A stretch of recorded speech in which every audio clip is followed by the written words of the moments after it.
members are here except Leo Giesen. I don't see him yet. Please stand for the Pledge of Allegiance. Pledge allegiance to the flag of the United States of America and to the republic for which it stands, one nation, under God, indivisible, with liberty and justice for all.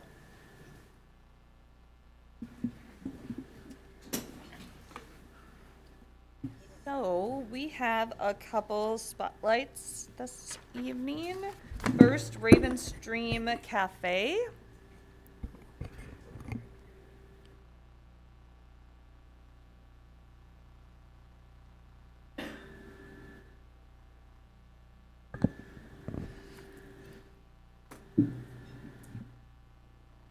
Hi there. Thank you for having us. My name is Amy Johnson. I'm the Director for Special Services, and I'm here to introduce a couple of our teachers and students. I have Miss Farm here. She's one of our special education teachers at Ravenstream, and behind me is Miss Witt. And we also have some student presenters. So I'm going to turn it over to Miss Farm. And I think there we go. Perfect. All right. Well, thank you for having me. I'm really excited to share the opportunity to share with you something that we started this year at Ravenstream that really turned into a positive experience for both student and staff. So last summer, I was just thinking of ways that we were going to have a normal school year, and I was so excited to have these kids back. And with the last couple of years, I just wanted to do something positive to help build the community within Ravenstream and give these students really something to look forward to in school and give them a positive experience and get them back out within the school and connecting with staff that they hadn't connected with over the last couple of years. So oddly enough, I found this idea on Facebook. Some things come from Facebook. Good things can come from Facebook. But I saw one of my former college student friends had this idea running in one of her elementary schools. So I presented it to Mr. Engelbretson, and of course he was like, absolutely, let's do it. And this winter we got it rolling. So Ravenstream Cafe on Fridays would go run all day long. We'd have shifts that would be scheduled for teachers during their prep time, and students would each have their own shift. They would work with another student on their shift, and they'd go around and they'd sell treats to staff, not just teachers, but the office staff. We'd have lunch ladies, janitors, all of the staff we'd make connections with. So the students would come to their scheduled shift. We'd go around, we'd sell treats. Obviously, all the teachers appreciated a pick-me-up on a Friday too, especially as the year got going on further. And really, it just turned into this really incredible experience where we got to see growth within these students. So these are skills that they're going to carry on throughout their life. The social skills, we had students who the first couple shifts wouldn't even look teachers in the eye, and then as the weeks went on, they were conversing with staff that they never really talked to. And we had students that were working on their money skills, and making change, things like that, and working through some workplace conflicts. Sometimes they had to work with students that they didn't normally work with. So teaching them those skills, those hands-on skills that they can take with them beyond their elementary years of school and further. So I really the kids did just a phenomenal job with it, and it was something that they took pride in, and to see them to be so proud of it and have that sense of community back at Ravenstream, I look forward to watching it grow and watching these students continue to thrive with it. So with that, I have three of the greatest Ravenstream Cafe employees here, and I'm going to allow them to come up and share what their favorite part of Ravenstream Cafe was, and then we also, as a thank you to you, brought some treats for you guys, and you get to see their wonderful service skills firsthand. So, all right, you guys want to come up? You say your name.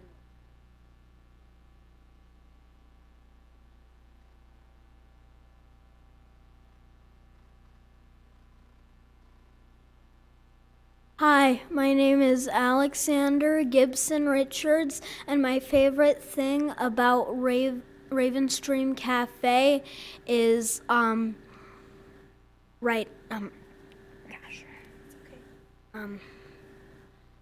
sorry, I stutter a lot, but as I was saying, my favorite thing about Ravenstream not Elementary Cafe is, that staff sometimes are like, dang it, I'm hungry. and so, and so we solved that problem with the Ravenstream Cafe. So, yeah. Very good, thank you. Hi, I'm Mia. Hi, Mia. My favorite part of the Ravenstream Cafe was winning prizes. Just to touch on that a little bit more is that they got to get paid they had a punch card, and every 10 punches they got to buy something off Ravenstream Cafe. So. My name is Bridget. My favorite part of Ravenstream Cafe was pulling your coat. Yes, so with that, then with the money that we made from Ravenstream Cafe, we did have the opportunity to purchase some brain buckets within our classroom. And what we use those for were just like STEM activities, working together when they have free time to use these activities for their create things, all of these things that we wouldn't normally have in the classroom.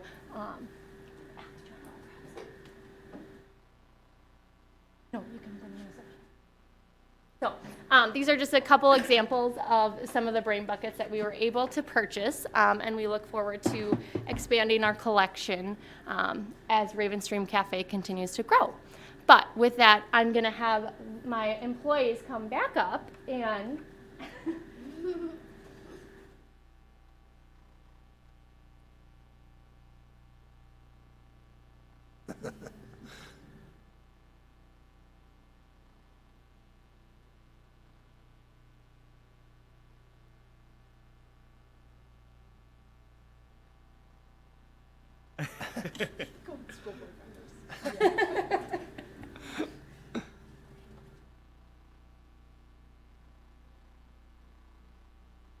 I'd love a treat.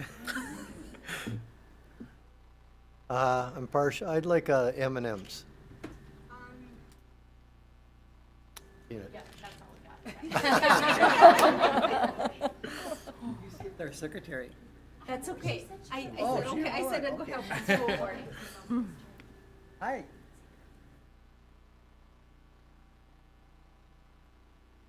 Great, thank you.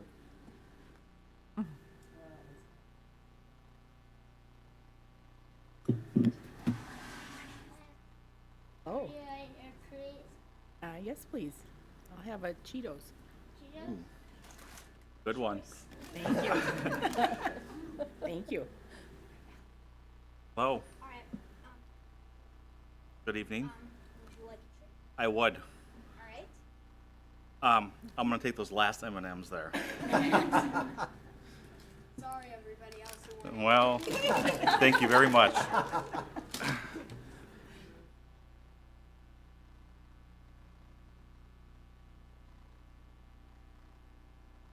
I would love a treat. I'll have some of the nuts. Thank you. Oops, there's two there. Thank you.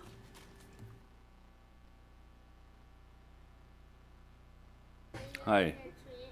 I would. I'd like that last bag of M&Ms that Matt took. I'll have a Twix. Thank you. Thank you very much.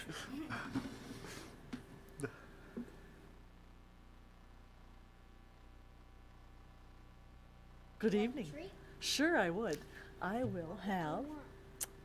I'll try the Twix. Thank you.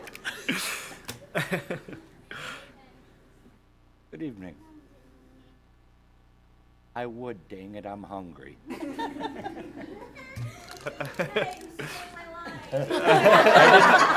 I didn't steal it, I'm just borrowing it.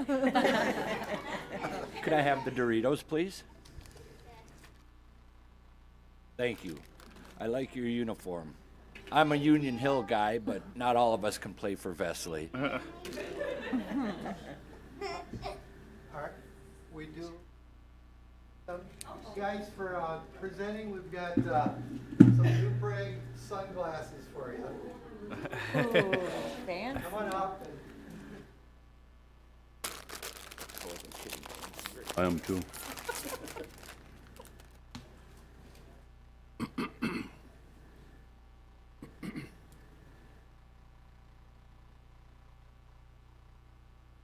Us in the background.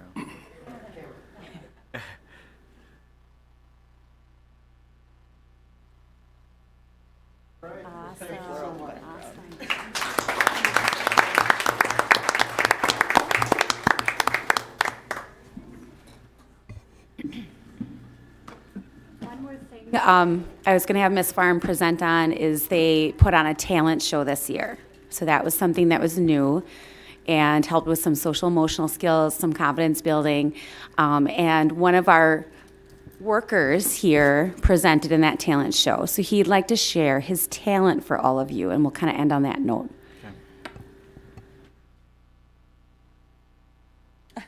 And what your talent is. All right. So my talent is that I have a lot of them, but today I will be doing beatbox opera, which is a mix of beatbox and opera. I don't know if it was in the mic. Yep. Now it is. All right.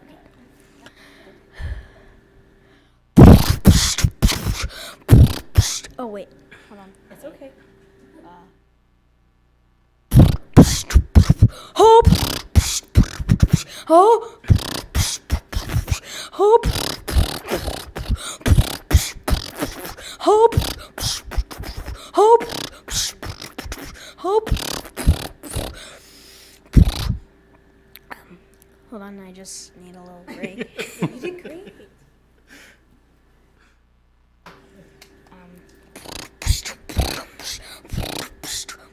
Hope. Hope.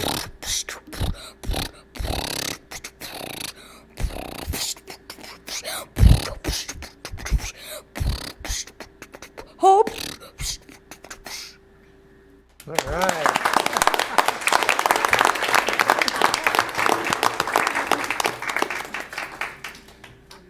Thank you, everybody. And now, this is a really short thing, but I'm going to do something I did when I was really young, when I finished singing opera. This will be a flashback for you, Mom. Bravo. Bravo. There you go. Good job.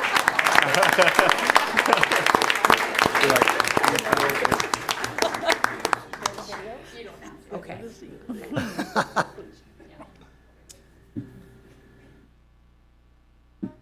That takes a lot of bravery to come up and showcase your talent. So can we give him one more round of applause?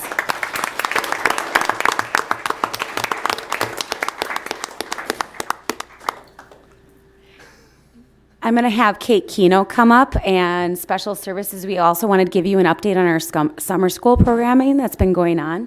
So once she comes up here, I'm going to get our presentation up here. So I do not have any beatboxing talents.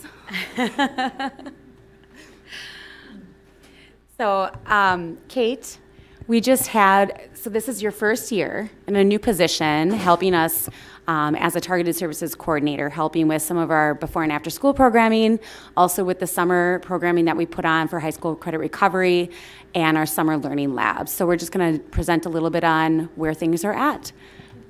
All right? So we have a couple different summer programs that run during the summer. We have extended school year, which is individualized for students on IEPs, and they come in for their specialized programming in small groups, and that's just special education instruction. Then we have our summer learning labs. That focuses more on targeted skills in a smaller class setting. That's not just for kids on IEPs, That's for any kid that needs some additional support in reading, math, and social emotional learning. And then we also have our high school credit recovery programming as well. Do you want to talk a little bit about that? And I'll just... Sure. So starting last summer with high school credit recovery, we kind of started adding in an additional opportunity versus our traditional credit recovery where you retake basically the whole class.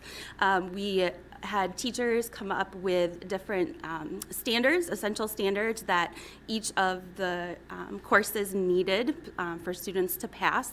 And so students who failed with above 25% of their grade had that opportunity to take these standard-based classes. So basically 1 week long, 5 hours a day, 5 days a week, so 25 hours worth of lessons directly from teachers, live teaching, and then they're able to recover the credit that they had missed.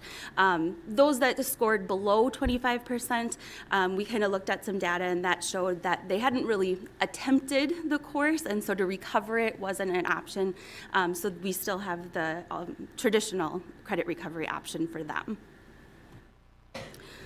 So kind of the difference between kindergarten through 8th grade, they meet for 5 weeks, Monday through Thursday, for 3.5 hours a day, so from 8 a.m. to 11:30 a.m., where high school, since they have a little bit more work to do, they meet for 6 weeks.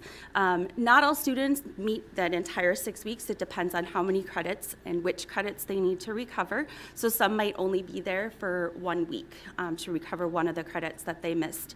But that is open to them Monday through Friday, and they do 5 hours a day from 8 a.m. to 1 p.m.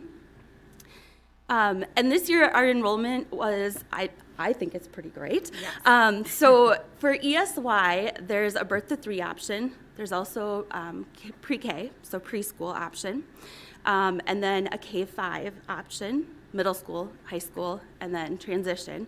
And then for Summer Learning Lab, we have one group of students out at Eagle View, and then our Falcon Ridge and Ravenstream area students combined together at Ravenstream this year.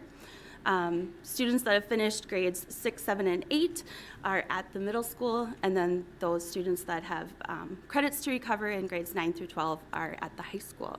So we have 536 students that we're able to provide services to this year, and as of today, so the first 4 weeks, we have helped those high schoolers to recover 258 credits that they had failed and need for graduation. So personally, I think that's a really good accomplishment.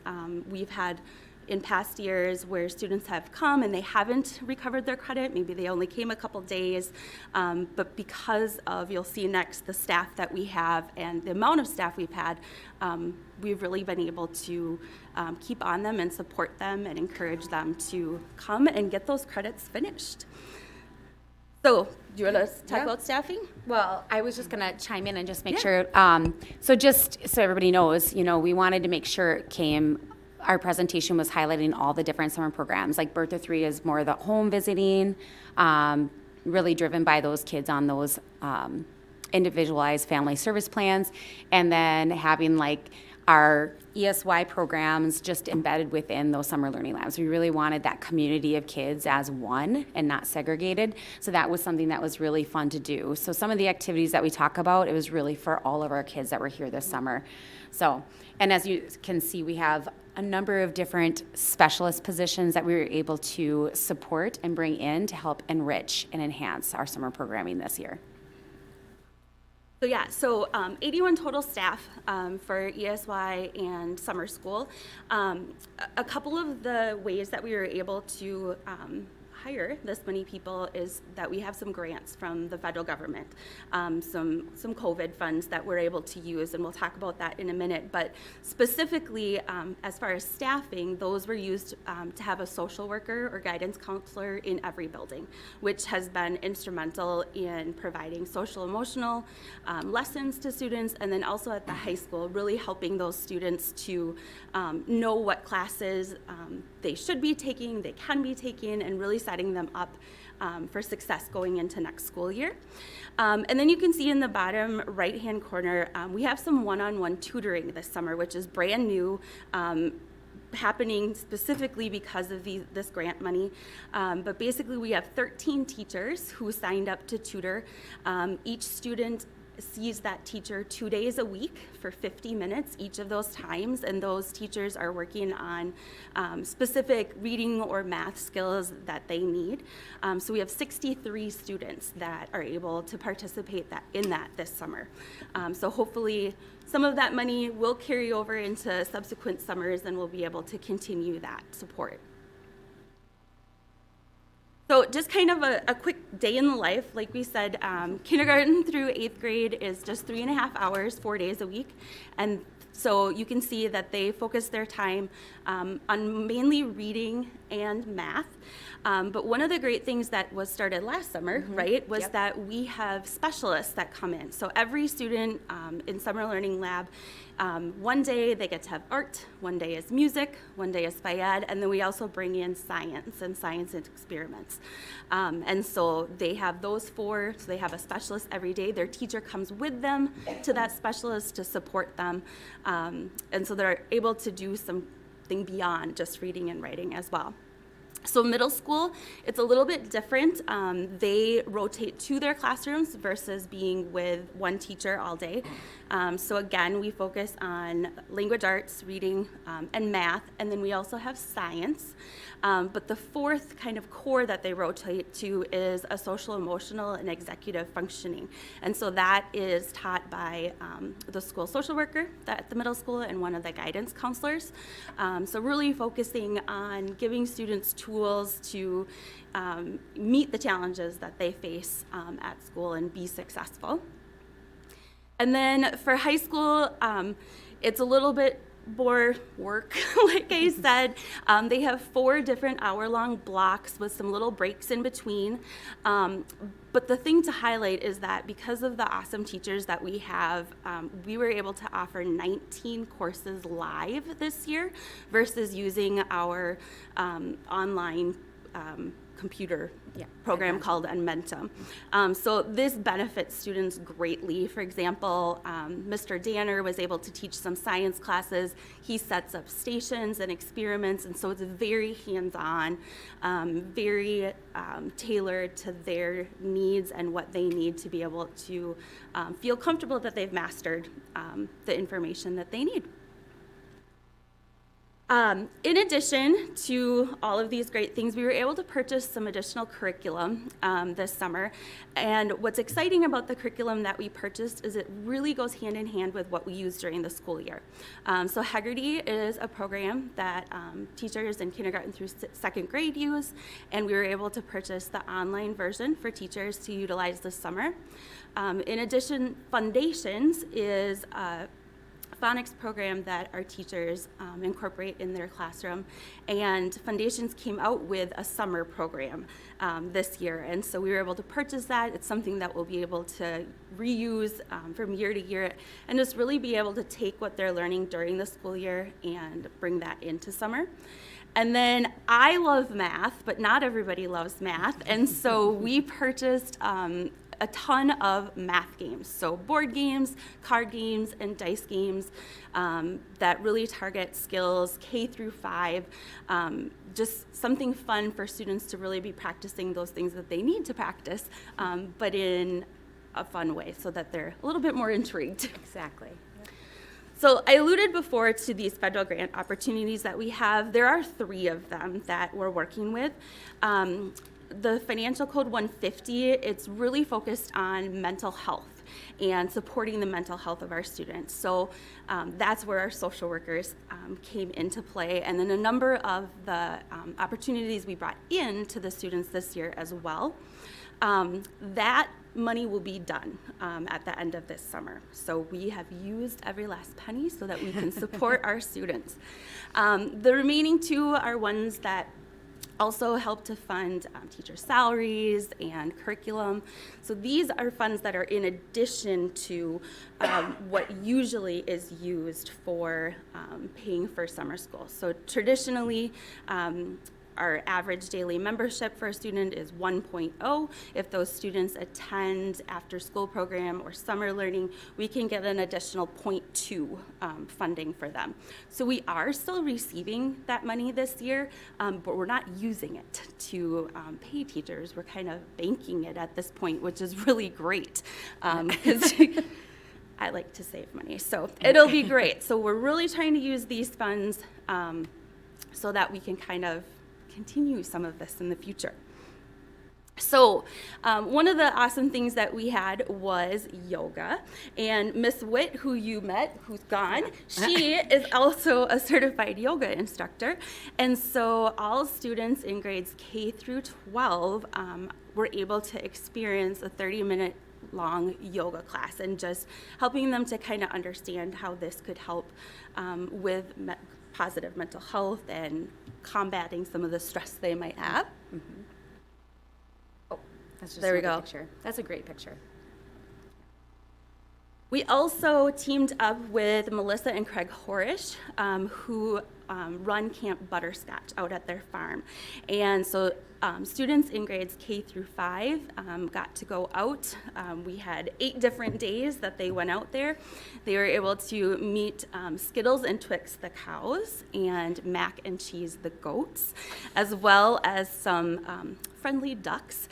And then they got to decorate a pot and bring home a plant of their choice. Lemon balm was definitely the favorite of most. Another way that we were able to bring in some of our community members to support with mental health is that we used Farmhouse Market and Duck Cup together. And so their focus was really on healthy eating and healthy mind. So our kindergarten through 5th graders, they were given kind of like a little baggie full of different fruits and vegetables, and their job was to create a beautiful plate. So kind of looking at things in different ways. And then our 6th through 12th graders got to do a charcuterie board challenge. So you can see a couple of those boards that they made. Each of them had a different task, and then together they had to work to create the final product. Our middle schoolers did a lot of volunteering this summer. So the Rotary has established the Peace Garden, which is on some of Holy Trinity's property. So our middle schoolers walked down one day to the Peace Garden.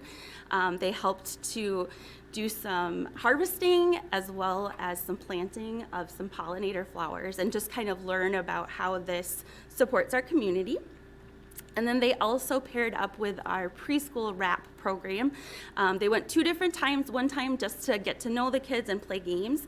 And then the second time they had been practicing reading some picture books with inflection and some nice and smoothly. And so then they got to practice that with their kindergarten buddies, or preschool. Sorry.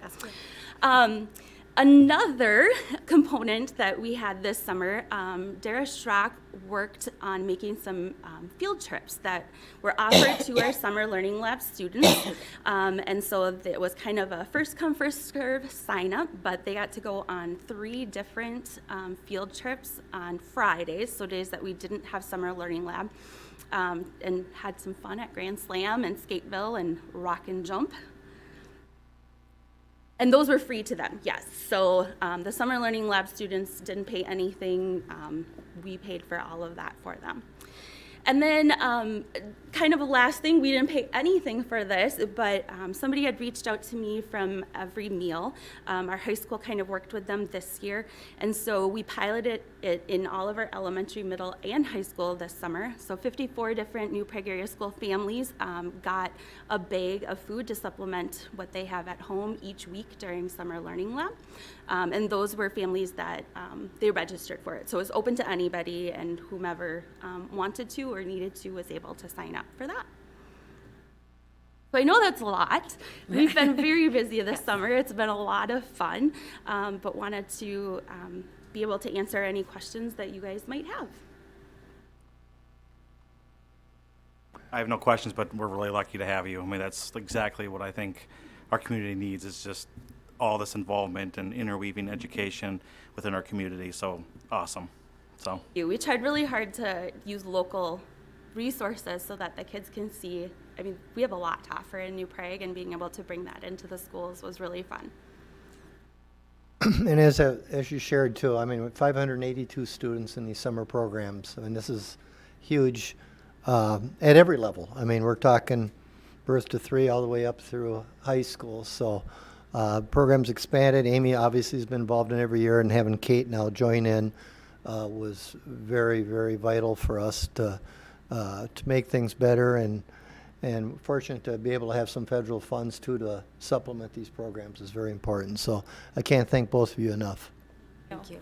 Yeah, Kate's done a marvelous job. I just have to chime. She's just so creative, thinking outside the box, and she's really added so much this summer and really to the school year. So we're lucky to have her. Thank you. Thank you.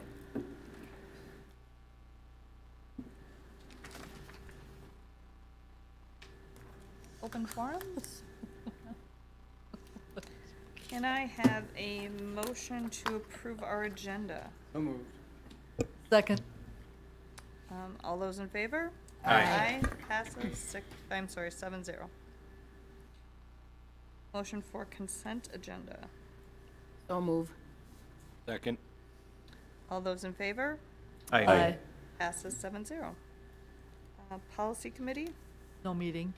Southwest Metro. CPAC, no meeting. Community ed, No meeting. wellness, No meeting. early childhood, No meeting. fitness and aquatic. Nothing in the last month, no. That brings us to our superintendent update. No news. I was just kidding. No, I'm pleased to announce that I told you last meeting we're wrapping up some hiring. We got a little bit left at the high school, but district-wide, I'm pleased to announce that Sandy Loxton is our new Director of Community Services, who's replacing Janelle Kirsch. She was formerly in charge of early childhood for the Wayzata Public School District, and before that, she was a principal and community education director. Oh gosh, I'm forgetting the town now, southern Minnesota, but whatever. She's going to be a great addition for us, and I know Marin's going to present our annual parent survey, and our community education or community services department gets rated highly every year, and Janelle's done a great job for the past 9 years, and I'm confident that Sandy will continue it and continue to make it better. So Sandy Loxton, our new Director of Community Services, and then we also have a new Assistant Activities Director, and that's Lindsay Banney, and there was a nice article in the New Prague Times this past week on her. She's lives in Lonsdale. Her kids go to Eagleview. I think the oldest one's going to the middle school next year, but she was an assistant in the activities department at Visitation or high school, and we're really happy to have her join. And I got a chance to talk to her today, visit the high school, so I know Brad Schoolgerbo, our AD, is very happy. So we have those 2 hirings, and we just met 2 weeks ago, so there hasn't happened a lot, but everything's good. Okay. Great. Okay, so moving on, review of the annual parent survey. Good evening. So tonight I have for you results of approximately 368 families who completed a second survey. We had a technical glitch, and so unfortunately our initial survey of data was deleted, and with that we had about 800 respondents, so we had to resend the survey and got about half returned. So the data that you're seeing tonight is representative of about 368 families with students pre-K all the way up to grade 12. A big piece of the survey data we use to drive certainly day-to-day operations, but also future and long-term operations, particularly right now as we are revamping our strategic plan. This data can really help continue to guide those goals as we want that strategic plan to be continually updated and reflective of the current needs. So we will be using this data and future data to help drive that plan. So there were 32 questions in the survey, and the survey questions have been pretty much the same for the past 9 years. And so the data that we have, it's pretty easy to go back and kind of see some trend data and where we're at. Just keeping in mind that 2020 and 2021 were really in the heart of the pandemic. So sometimes that data is a little bit harder to interpret. But some of the areas that I want to highlight tonight for you. Overall, with transportation, 93% of our families are satisfied with our transportation services that we offer. Tim already mentioned community education, but 90% of our families agree that community ed offers innovative and engaging activities for them and their family. 98% of families, and this was our highest in 9 years, which is awesome, agree that their child's school office provides a helpful and welcoming environment. So we were very excited to see that, as our clerical staff work extremely hard to make that an inviting place for all of our families and new families as well. 93% of our families agree that their child's teacher is approachable and accessible. 92% of families agree that their child's teacher cares about their child's success. 96% of families agree that teachers use technology to engage their students in learning. 91% of our families are satisfied with their child's academic progress. 93% of our families believe that the education offered to students at our school is of high quality. 93% of our families believe the environment at their child's school supports learning. 97% of our families agree that their child's school is clean and well maintained. 91% of families agree that their child feels safe at school. 94% of families agree that their child's school provides high-quality fine arts programs. And overall, 91% of our families are satisfied with their child's school. And we didn't break down the data specifically, but through the survey data, we're able to get a little bit more specific with our data, which is helpful. And then another question on our survey talks about communication, and that data hasn't changed at all. And so we will continue to communicate with families digitally via text, email, or even print at times. It was also noted that families still do enjoy speaking and hearing from our administrators and staff when it's appropriate, and we'll continue to update our website. But through our strategic planning process, we are going to fine-tune some of our communication protocols and plans, because we know a lot of that has changed. And so we'll be looking at how we can specifically target our families, and so people aren't information overloaded, but also getting what they need, because that can happen at times too. So that's kind of a highlight of this data. And all in all, we're really happy with where we were at. 14 of our 32 questions, we had 90% and above. So we were happy to see that as well. And we were grateful to the families who completed the survey the second time, for sure. So, questions on the data?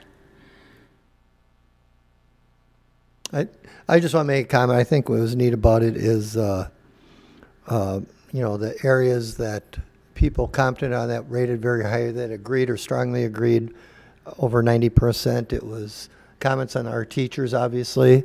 But also on the clerical, like Maren mentioned, transportation, the custodian area, technology, safety, all these different areas. And the fine arts, I believe, was the highest rated we've ever had to our fine arts program. So I think it's definitely some positive reinforcement. We can take a look at the things that ranked lower and like Maren said, address that in our strategic plan. So all in all, I appreciate that. You. Discussion of November voter levy request options.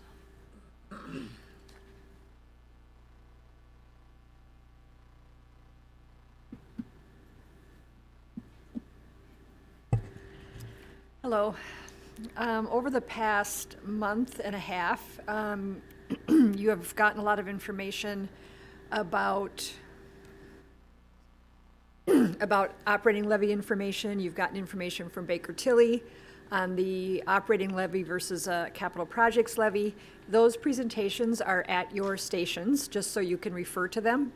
Last time I also gave some information on tax impact at various levels, and that is also at your station, so you can keep that ready. So tonight is just one more step in that process, just giving you some more information. And we'll have, 2 more opportunities to talk before we decide on August 26th. We are going to have a special board meeting on the 25th, right? July 25th or 26th. Certainly, if you wanted to take an opportunity to discuss that further, you could. That will have just one agenda item right now, and that is Tim's return to work agreement. Okay, just some comments here on additional revenue needed. Wait, is this the That might be the old one. one? Nope. Let's see. Did I send you the wrong one? I don't know. Uh-oh. No, I'm sorry. Maybe I sent the wrong one. Let me see if it's the right. Oh, shoot. Okay, I wonder. I'm sorry. That's okay. Let me go check my email again. Snack break. Great. It's okay. I've got my, my system is up. If you want to look on my desktop, I Okay. can do the meal prices first. Do the meal prices. Yep, I'll do the meal prices first. Oh, okay. Sorry about All that. right. Nope, that's okay. I've got too many things on my desktop, actually. Got a lot of irons in the fire right now. Okay, let's go with the meal prices. Is that okay, Tammy? Yep, that's fine. Okay, that has the right date on the presentation, so that makes me feel better. Okay, so first of all, I just wanted to remind you, the budget that you approved on June 27th has fund balance, and you can see where we ended up in 2021 at about 500,000. We expect that to increase significantly this year because of the federal reimbursement rates this year and all the free meals, so everybody, a lot of people participated. And then next year, we're anticipated to go down, but still quite a bit higher than we were in 2021. Here are some meal prices that show our comparable districts and our surrounding districts. As you can see, for lunch at 6, 8, and 9, 12, they're pretty much, for our comparable districts, they're at $3 and $3 or $3.06. That's the highest I've ever seen it. Surrounding districts even have the secondary lunch at $2.99 for 9, 12, which is higher, again, than I've ever seen it. Breakfast, again, districts have been increasing the breakfast prices as well. And you can see the average for K-5 around that $1.70, and 9-12 around that $1.75. So Kim and I talked long about, Kim Herron and I talked very long about what to do. We looked at a lot of factors. One is our projected fund balance, of course. We want to be very sensitive to the fact that our fund balance is higher than it has been. We also are very uncertain of participation levels. Next year, we've had basically free lunches for a couple of years, and so we really do not know what the participation levels are going to be like. And that is a huge unknown. We also, of course, have increasing labor and food costs. Food costs, as you know, have gone up high. A lot of vendors are looking at making a trip charge for delivery because of the high cost of fuel. Yeah, that is a huge issue. And then we also know that families are experiencing rising costs in gas and food themselves. So we want to be really sensitive to that as well. Thank you. So right now we are proposing that our lunch prices increase by 15 cents. And you see that secondary be at $2.95 and elementary at $2.80. So that secondary price is still lower than the average around here, as well as the elementary. So we're not trying to price gouge at all. We're just trying to offset some of the increased costs, knowing that we do have a fund balance to rely on as well. And increasing adult prices by 10 cents to $4.25. Breakfast prices, we feel that we didn't want to, do too high on breakfast because that is the meal, especially at the elementary level. that is the most important. You know, a lot of elementary kids, if they come to Kids Company, they come here so early and they really need to have breakfast. So we were really sensitive to that. So we're proposing no change to elementary student prices, and secondary we're proposing a 10-cent increase. You know, at that point they're old enough to probably make their own breakfast, but elementary kids aren't always able to do that. So we wanted to have no change for elementary.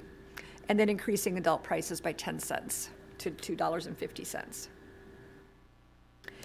So you can see the history here. We did increase them in 2021, and then in 21-22, nobody had to pay anything. So we haven't increased them really significantly since 1920. And, you know, we feel like this is a fair balance of all those factors that I mentioned.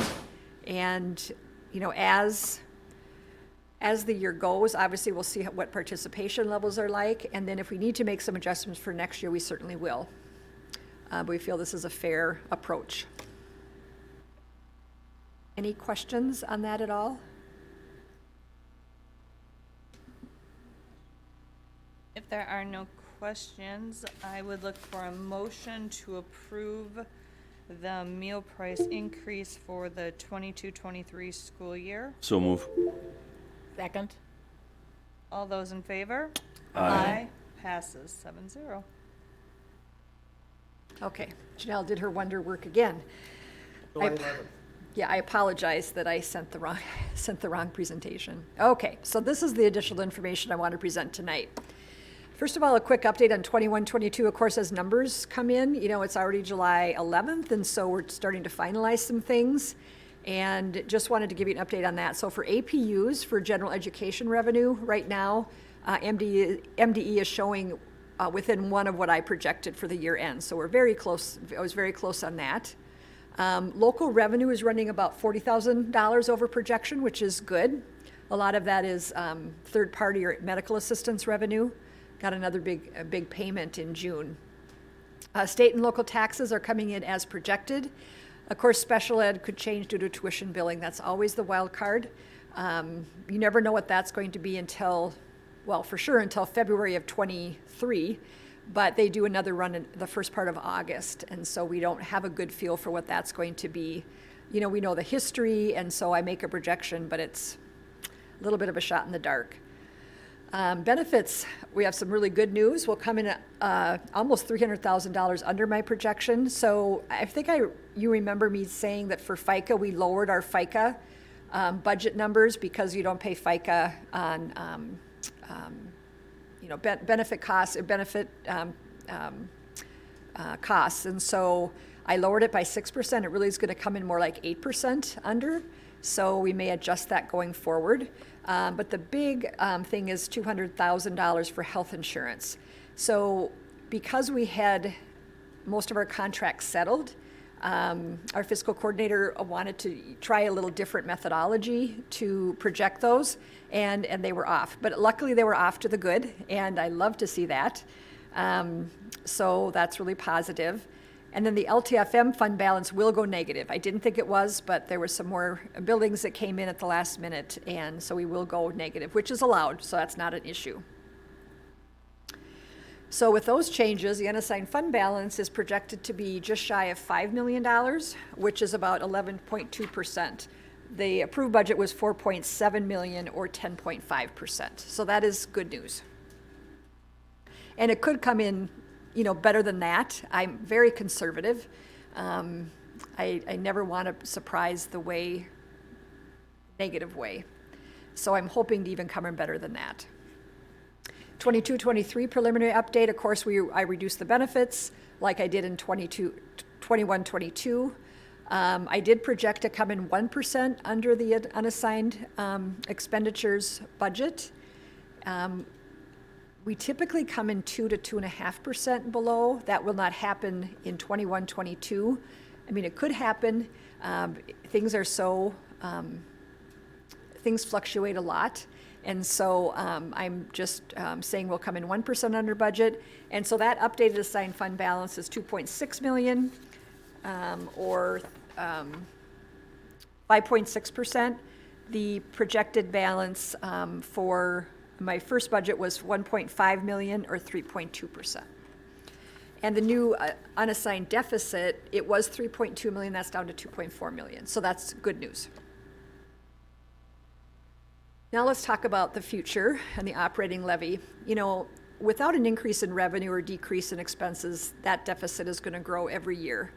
You know, the formula this is our biggest source of revenue. The formula typically goes up 2% a year. And with modest enrollment increases, state revenue increases of about 1.2 million per year. Obviously, our expenses go up more than that. The COVID federal grant revenue will be zero after fiscal year 23, except a couple of those summer program finance codes that Kate talked about.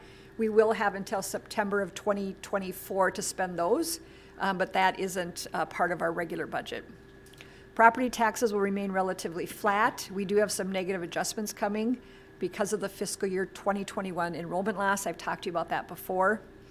And I just want you to keep in mind that I do take a conservative approach to budgeting and projections as I present these numbers. So, assuming that we renew the 247 levy, our current levy, we have, I'm assuming really no increase in pupil units for the purposes of the operating levy. I do assume an enrollment increase for our gen ed revenue. It also includes no increase to state aid as anticipated for the next legislative session. We feel confident that we will get, but we don't know what. And then coming under 1% under budget for each year. So you can see the deficit and what happens to that. Now, assuming that we pass a $500 per pupil unit increase, so that would be about $750, which isn't out of line from what we, you know, the competitive information that we saw, Baker Tilly. You can see what happens there. So it's, you know, considerably much better. And then the $750 per pupil unit in 23-24 are those numbers. So I just wanted to, like I say, give you this information to think about. And as numbers continue to come in, I monitor it continually, and I will have more updated information coming in the next, you know, couple of weeks. And like I said, if you want, you know, to have further discussions, we certainly could do that on the 25th, if you would like to, although Tim will not be at that meeting. I don't know how you do it without me. So, any questions of me right now with this information? So can you explain, so I'm just the first time I'm seeing this because this was the 27th was in the packet. Yeah, so, yeah. So that deficit, that's an annual deficit, Yep. is what you're projecting. And then from an expenditure standpoint, what are you assuming for like negotiations and things like that from a percentage increase? Yeah, like I look at history. I look Okay. at history and try to, you know, make assumptions based on that. I did not include the larger settlements for the non-certified staff that we had last year. And for health insurance, I assume about 5% a year. Most of our non-licensed staff receive single health insurance fully covered by the district, and so we absorb all of that increase. So I have to allow something for that, and we've had, you know, some relatively high increases in insurance costs due to claims.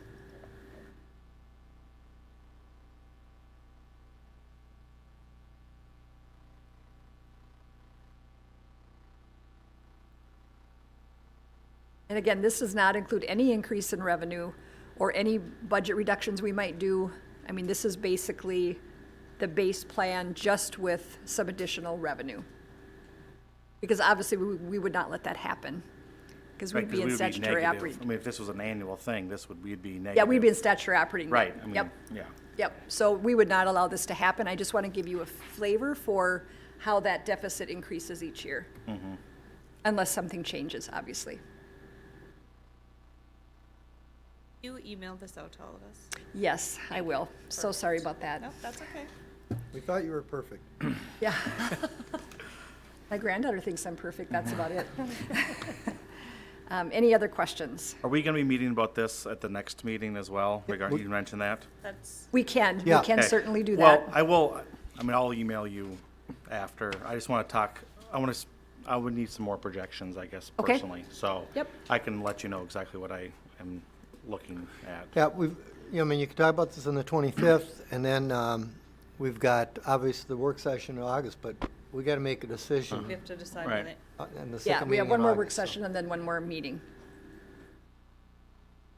And Tim, Tim and I have talked about this to a great extent, and, Tim has a pretty good feel for what's going on in the community, and I think he'll be pretty, he'll get a good feel for what he might recommend to the board.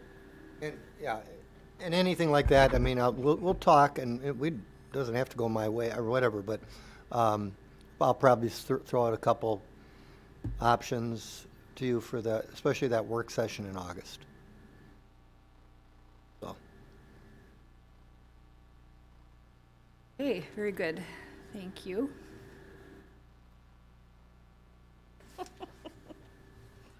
All right.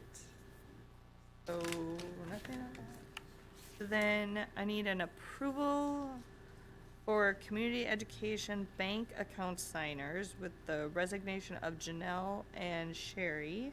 The signers of on the community education bank account needs to change to Sandy Lockton. Did I say that Our correct? new community ed director. And Amy Beckius. Yep, and she replaced Sherry Agam. So move. Second. All those in favor? Aye. Opposed? Passes 7-0. Thank you.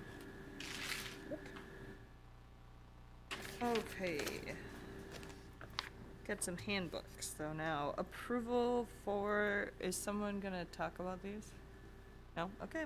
Nope. So approval for the middle school handbook update for the 22-23 school year. Second. All those in favor? Aye. Aye, passes 7-0. Approval for the high school activity handbook 22-23 school year. So moved. Second. All those in favor? Aye. Passes 7-0. Approval for the 22-23 coach and advisor handbook. So moved. Second. All those in favor? Aye. Passes 7-0. You guys are good at this. Approval for the 22-23 middle school activity student handbook. So moved. Second. All those in favor? Aye. Aye. Passes 7-0. And the special board meeting, you'll announce that, Yeah, I'll post it once the that we're gonna have it? we are having it, we just need.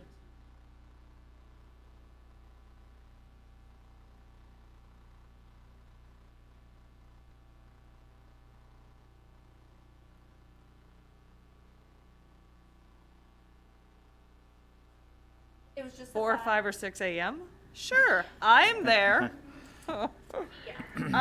So Monday, July 25th would be the fourth, correct? Fourth Monday, so it would be a normal board meeting. Time would have in our program because we have the second and the fourth. Does that work for all board members? Yes. Yes. Okay. Yes. And do you want 6 p.m.? Would you like a different time? What works best for all of you? I would just say the same time. Same times works fine. Okay. So we'll plan for a special board meeting on July 25th at 6 p.m. That works? Perfect. Okay. And then can I have a motion to adjourn? So moved. Second. All those in favor? Aye. Passes. 7-0, and I have no idea what time it is. 6:58.